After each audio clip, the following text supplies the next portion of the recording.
କ'ଣ କରୁଛ? ଲେମ୍ବୁ ପଣା ହଉଛି। ଲେମ୍ବୁ ତ ସେଥିରେ ନାହିଁ ଜମାରୁ। ଲେମ୍ବୁ ଫାଳେ ପଇଲା ଲେମ୍ବୁ ନାହିଁ। ଫାଳେ ଲେମ୍ବୁରେ ବି ପଣା? ଆଉ 3ଟା ଲେମ୍ବୁ ପଣା ହେଇଥାନ୍ତା। ଏ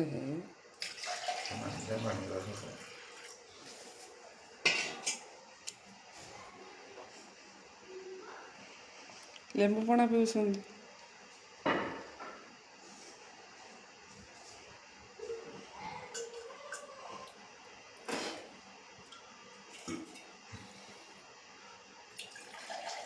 ମାଝିରା ରବିବାର ଦେଖି ଫୋନ୍ କରିବି।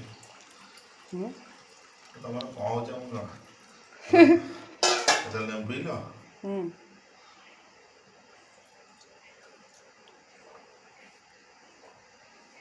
ସେତିକି।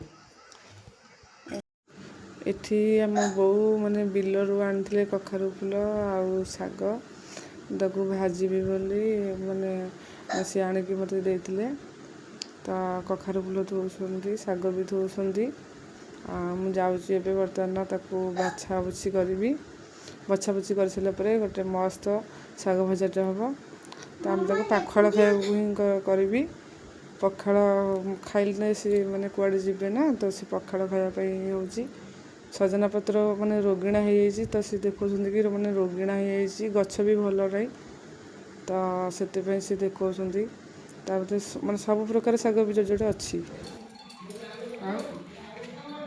ପପୁ ବୋଉ କ'ଣ କରୁଛ? କଖାରୁ ଫୁଲ କରୁଛି। କଖାରୁ ଫୁଲ ସାଙ୍ଗରେ କୋଉ ଶାଗ ବାଛୁଛ? ସାଜନା ସଜନା ଅଛ? ସାଜନା ସଜନା ଶାଗ। ସାଜନା ଆଉ କ'ଣ? ଜହ୍ନି? ଜହ୍ନି।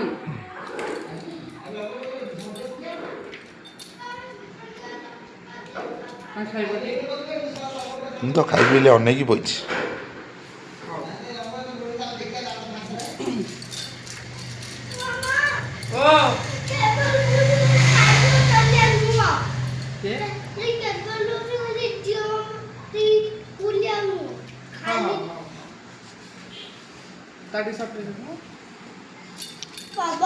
କହିଲେ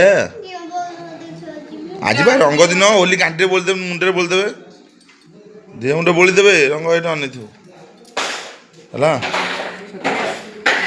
କ'ଣ କରିବି? ପୁସ୍ କରିବି ନା କାଟିଦେବି? ତ ମାର୍କେଟରୁ ଯାଇକି ଆମର ମାଛ ଆସିଛି, ମାଛ ତରକାରୀ ହେବା ପାଇଁ। ବୋଉ ମାଛ କାଟୁଛନ୍ତି। ମାଛ କଟା ହେଇସାରିଲା ପରେ ମାଛ ଭଜା ହେବ ଦ୍ୱିପହରର ମାନେ ତରକାରୀ ହେବା ପାଇଁ। ତ ସେଥିପାଇଁ ମାଛ କଟା ହେଉଛି। ମାନେ ମାଛ ଟିକେ ପୋଚା ହେଇଯାଇଛି, ମାଛ କଟା ହେଉଛି।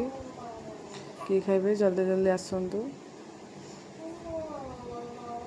ତ ଆମର ଏଠି ଭାତ ଗଳା ହେଉଛି, ଦ୍ୱିପହର ମାନେ ରନ୍ଧା ହେଉଛି, ଭାତ ଗଳା ହେଉଛି।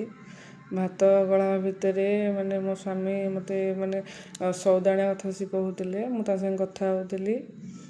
ତ ଯେହେତୁ ମାନେ ଦ୍ୱିପହର ଟାଇମ୍ ହେଇଗଲାଣି, ରୋଷେଇ ଲେଟ୍ ହେଇଯିବ, ତ ସେଥିପାଇଁ ସେ କହୁଥିଲେ କି ମାନେ ସଉଦା ଆଣିବା ପାଇଁ। ମୁଁ ତାଙ୍କୁ କହୁଥିଲି ନା ତମେ ଜଲ୍ଦି ଯାଇକି ମାନେ ମାର୍କେଟରୁ ସଉଦା ନେଇକି ଆସ। ତ ଆମ ପଡ଼ିଶା ଘର ପିଲା ଏଠି ହୋଲି ଖେଳୁଥିଲେ। ସେ ହୋଲି ବୋଳାବୋଳି ହେଉଥିଲେ ସେଠି, ମାନେ ସିଏ ତାଙ୍କ ମୁହଁରେ ବୋଳୁଛନ୍ତି, ୟାଙ୍କ ମୁହଁରେ ବୋଳୁଛନ୍ତି। ତ ସେଠି ମାନେ ବହୁତ ଯେହେତୁ ଆଜି ହୋଲିରେ ବହୁତ ଧୁମଧାମ ମଜା କରୁଥିଲେ, ଆମେ ଦେଖୁଥିଲୁ।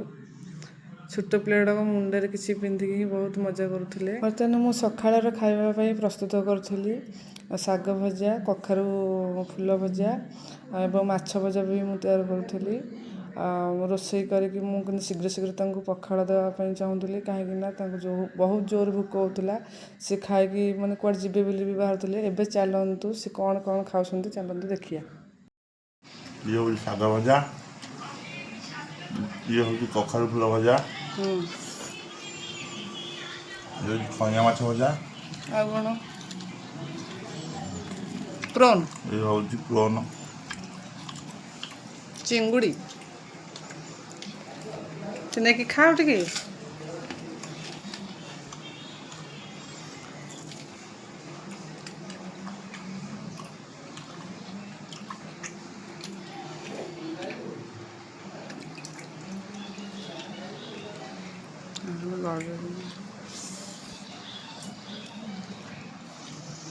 ଶାଗ ଭଜା, ଆଳୁ ଭଜା, କଖାରୁ ଫୁଲ ଭଜା, ମାଛ ଭଜା, ଚିଙ୍ଗୁଡ଼ି ଭଜା ଆଉ ଭାତ ଆଉ ଖାଇଚାଲ ଖାଇଚାଲ ଟିକେ ଅନା ଖାଇଲା ଟିକେ ମୋତେ ଆଉ ନେଉନ ଆଉ ତଳକୁ ଅନେଇକି ଖାଇଯାଉଛ।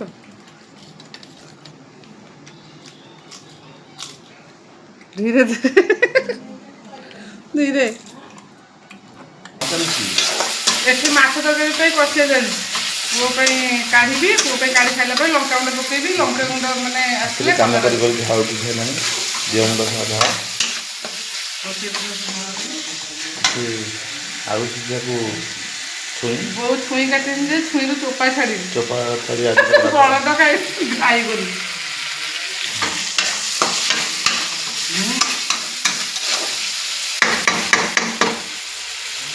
ଲଙ୍କାଗୁଣ୍ଡ ପଇଲେ ନାଲି ଆସିବ ହେଲା। ଆମର ମାଛ ତରକାରୀ, ଶାଗ ଭଜା, କଖାରୁ ପିଠଉ, ଗାଣ୍ଡୁ ପିଠଉ, ଡାଲି, ଝାଉଁ ଭାତ ଖାଇଚାଲ।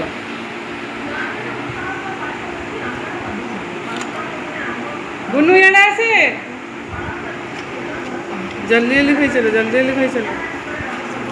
ପୁଅ ପାଇଁ କାଢ଼ିକି ରଖ ସାଇଡ଼ରେ। ଆଲୋ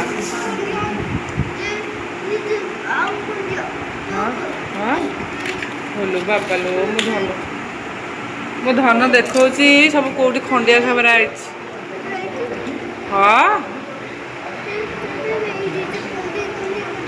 ହଁ ହଉ ହଉ ହଉ ମନ ଦୁଃଖ କରନି। ଏଇଠି ଖାଇବା ମୁଁ ଖାଇସାରିଲା ପରେ ମୁଁ ଖାଇବି। ଏବେ ଖାଇବାଟା କେମିତି ଲାଗୁଛି? ଅନେଇକି କୁହ ଖାଇବାଟା କେମିତି ଲାଗୁଛି? ମସ୍ତ।